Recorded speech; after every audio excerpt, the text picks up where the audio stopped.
Okay, I'm here with Bill Nye, the science guy.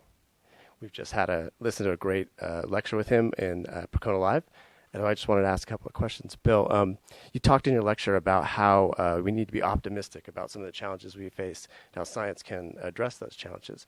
What's some of the things we can do in our daily lives to help confront those challenges? Well, the big thing for me this year is to vote. Everybody's got to vote.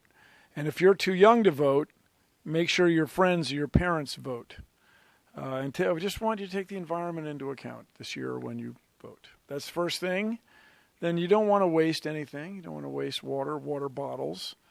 But what we want are big ideas to provide clean water, reliable electricity, and the internet, or the future equivalent of whatever, that information superhighway, to everyone in the world. That's what we want. This conference specifically is about databases and data and how data gets used every day. There's nothing more fun. Nothing more. And how is data important to science? Well, it's when you measure things, that's when you're doing a lot of what's important in science.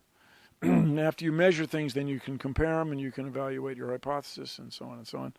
So measurement is the key. Now, we're living at a time where we could manage amounts of data, numbers of data that we never used to be able to take into account. It used to just be overwhelming. I spent my whole engineering career estimating things that now you can do with great precision. So it's an exciting time, and the Percona open source software is the key. You mentioned a couple of times in your lecture, you mentioned how you debated Kim Ham and how Sarah Palin has, Palin, my buddy Sarah, and I've never met her. And how a lot of people, look at that as, wow, that's like, how can you debate those people?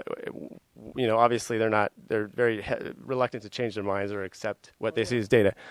What do you think the value in having those conversations is? Everybody. When I'm debating the creationist, who I thought he was maybe in on it, but he seems to actually believe the world is 6,000 years old. Or if I'm with these other climate deniers, you're not going to change that person's mind. No, the person that debate or discussion is aimed at which it is aimed, is out in the internet. Not going to change that guy's mind. I mean, he's lived his whole life. He's made his whole living committed to this notion. So what we want is to expose, in the case of climate denial, we want to expose those people, their arguments being specious or not very good and overwhelmed by actual science. And so you'll see if you're watching that, what in general happens is since they can't win on the science, they try to win by attacking individuals, attacking me or climate scientists and so on. So keep that in mind. They've lost on the facts, and they can't let go. So they attack me or us. Well, thank you very much for your time. I appreciate it. And your lecture was awesome, and I really enjoyed it. It was a very pleasure meeting you. Thank you. Change the world. Thank you. Thank you. Change the world.